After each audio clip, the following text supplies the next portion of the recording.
Di dalam tenda itu, ketika ibu disiksa, hanya berdua, ibu dan Franz, atau juga ada orang lain yang... Ada anak-anak yang lain juga ada. Yang anak-anak yang lain kan kita banyak latihan semua sama-sama. Jadi yang lain juga banyak yang lain. Ada Ida, ada Sri, laki-laki perempuan, semua sama-sama latihan. Baik laki-laki maupun perempuan. Itu pada waktu generasi kita ya. Ada semua pada tahu. Jadi sama-sama mereka pun juga merasakan seperti penyiksaan itu. Iya, tapi kalau saya yang pada waktu itu saya memang melanggar karena saya berhubungan dengan karyawan. Pada saat itu saya usia. Berhubungan ini maksudnya apa? Saya pacaran. Oh, pacaran, ya. oke. Iya, karena remaja ya. Saya ada rasa suka sama karyawan itu. Sangat manusiawi. Iya, terus itu saya sekitar umur 18 tahun gitu, 17-an. Saya berhubungan terus ketahuan. Terus saya juga terjadi sampai hamil saya. Adaan kejadian saya hamil. Terus itu ketahuan tuh saya di situ dipukulin. Sampai pakai balok, ini masih ada tangan saya tandanya. Pakai balok patah dipukulin oleh terus saya juga dirantai selama 2 bulan itu rantai saya dalam kapal. Rantai kapal.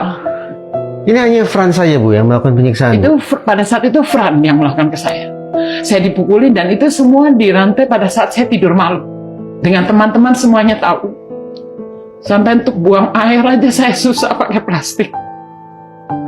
Saya pada saat itu ya betul-betul tertekan banget. Saya pikir kenapa kok sampai seperti ini ya. Jadi teman-teman saya itu yang bantuin. Untuk buang air saya pakai kresek.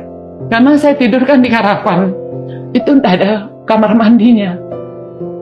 Jadi saya pakai kresek terus pipi saya itu di dalam ember. Di situ saya tuh tertekan banget itu. Ibu Vivi dengan Bu Ted satu angkatan, satu generasi? Enggak. Siapa yang duluan? Saya lebih dulu. Saya lebih dulu. 2 bulan dirantai. Sampai 2 bulan saya dirantai. 2 bulan setiap habis selesai show, itu saya dirantai. Terus berjalannya waktu, setelah selesai saya dirantai, saya melakukan aktivitas seperti biasa. Main, latihan, nanti selesai show malam saya dirantai lagi. Dan pada saat itu saya juga sampai melahirkan pun saya dipisahkan dengan anak saya. Anak ibu di mana sekarang? Jadi pemain sirkus juga. Jadi pemain sirkus. Dijadikan sama dia. Saya nggak tahu pada saat itu saya masih di rumah sakit. Itu yang ngambil istrinya Jansen.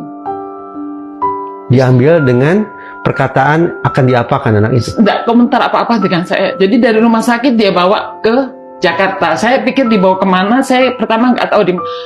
Ternyata di Pondok Indah di rumahnya mereka. Kan setelah tidak ada Balikpapan, akhirnya pindah di rumah Pondok Indah, Jalan Sekolah Duta 5 nomor 11. Ibu Butet masih ingat rumah sakit tempat ibu bersalin dulu? Pada saat itu saya di Bandung, Rumah Sakit Immanuel. Rumah sakit Immanuel. Iya. Di situ anak saya melahirkan, terus jadi saya pulang ke sirkus, saya seperti biasa.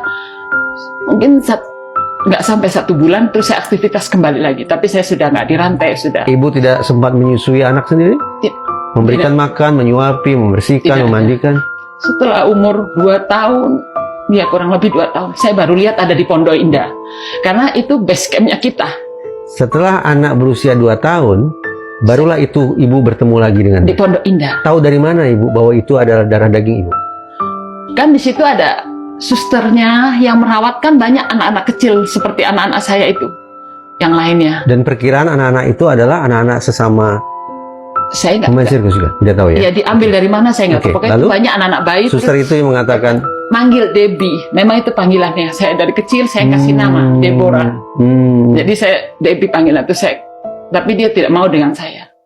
Karena pada saat itu main di Jakarta, kita setiap main di Jakarta, memang itu Pondok Indah itu base campnya buat kita. Itu rumahnya bos sirkus itu, base campnya buat kita ke sana juga. Di situ dia udah nggak mau dengan saya juga. Ya sudah, yang penting saya bisa lihat.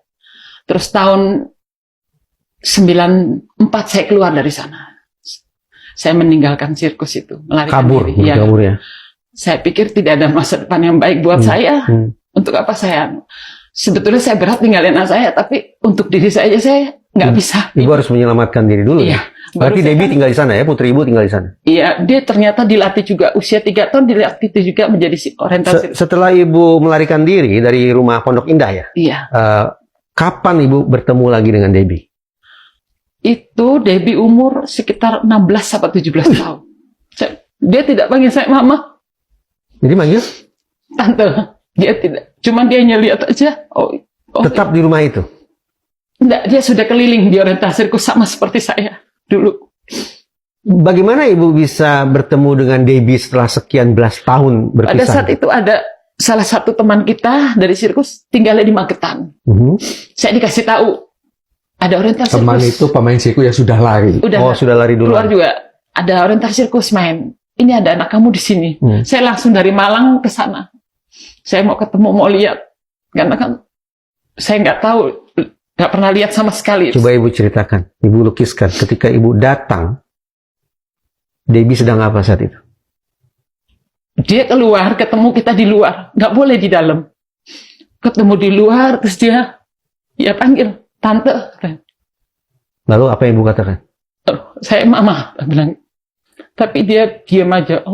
Dia hanya gitu toh. Tapi dia bilang dia sering dengar cerita dari karyawan, dari teman-temannya. Memang mama kamu itu pemain sirkus juga dulunya. Tapi dia tidak terlalu jelas ceritanya itu seperti apa. Ibu tahu Debbie jadi pemain sirkus juga. Bagaimana suasana batinnya sebagai pemain sirkus? Mungkin bahagia atau sama menderitanya seperti Ibu? Terus saya ajakin kabur. Berjalan waktu, saya setelah mengenal, terus kan saya kasih. Pada saat itu saya lumayan sudah bisa beli handphone murah-murah. Bekerja, saya jadi pembantu di luar. Bantu salon, itu berjalannya waktu. Saya beliin dia handphone. Saya ajakin dia kabur, tapi dia belum mau. Handphone itu sembunyi-sembunyi Ibu kasih ke Debbie? Ya nggak boleh. Ketahuan bahaya kan? Iya, terus itu, kamu nggak keluar. Itu bahaya mainan gitu, nggak bagus buat masa depan kamu. Ayo hidup di luar. Itu komunikasi Ibu lewat telepon? Iya, kebetulan pada saat itu saya kan juga sudah menikah di luar. Sudah menikah gitu. Terus, mama sudah punya suami. Ayo kita hidup sama-sama, walaupun sederhana ya, tapi kan kamu lebih enak untuk ke depannya. Nanti mungkin ada yang lain rezeki apa. Tapi dia belum mau. Pada usia 20 tahun, dia baru keluar. Dia minta keluar. Mah, aku sudah waktu mau keluar. Bukan keluar, kabur. Kabur. Terus akhirnya saya jemput lagi. Jadi, apa yang Debbie ceritakan sehingga pada hari itu, pada jam itu, dia sampaikan ke Ibu, aku ingin kabur sekarang? Dia bilang, Mah, aku sudah capek di sirkus. Kan mama pernah tawarin aku mau keluar apa enggak. Aku udah mau keluar. Kan mama juga, dia ada keberanian karena saya kan juga sudah menikah. Tidak mungkin dikutak-kutik lagi, nggak berani. Nggak usah takut, saya punya suami. Nanti biar suami saya juga memberikan support buat saya. Nggak usah takut, dibawa keluar aja sudah. Nggak bagus kerja begitu. Bu Debbie, Ibu Butet, sesulit apa sih untuk kabur sebetulnya? Kalau pada zaman saya, ya zaman Debbie juga waktu umur belasan memang sulit banget kan saya nggak ngerti mereka itu orang yang sangat pinter apa punya kuasa sampai bisa ketemu di mana kita kabur itu berada gitu. Saya tidak ngerti. Karena saya juga pernah dulu itu pertama kabur saya ketemu di Malang, dibawa juga sama karyawan sirkus, dibawa balik lagi ke Taman Safari. Tapi saya berpikir mereka mempunyai niat baik. Apa gimana, walaupun saya sudah sakit hati ya, banyak sekali kejadian mereka tuh ituin saya, kayak pada waktu pernah masa kecil saya tuh pernah kenakalan anak-anak, itu saya sekitar umur 10 tahun atau 11 tahun. Makan ambil daging empal itu, mereka bos punya makanan, saya kan makannya nasi bungkus. Bos itu kan biasa dimasakin, ada pembantunya. Saya ngambil empalnya satu, dia langsung dijelin saya kotoran tai gajah. Dipaksa, dijejelin, dipegang sama pembantunya, terus saya dijejelin. Di depan teman-teman melihat. Itu sampai saya kumur pakai air sabun. Saya kan merasa jijik kan, terus teman-teman juga bantu. Ini pakai air sabun kumur. Hanya hal segitu, saya terus sakit hati. Cuma saya sudah pendam lama. Berjalannya waktu itu saya punya pikiran, yaitu saya punya keberanian untuk kabur. Padahal saya tidak punya siapa-siapa. Dan saya juga tidak punya pacar di luar. Karena kejadiannya Debbie punya bapak itu kan juga udah dikeluarkan karyawan sirkus itu. Ini kalau menyimak cerita Ibu Vivi dan Ibu Butet, betul-betul seperti nama-nama itu tidak memperlakukan mereka sebagai manusia ya, Cak, ya.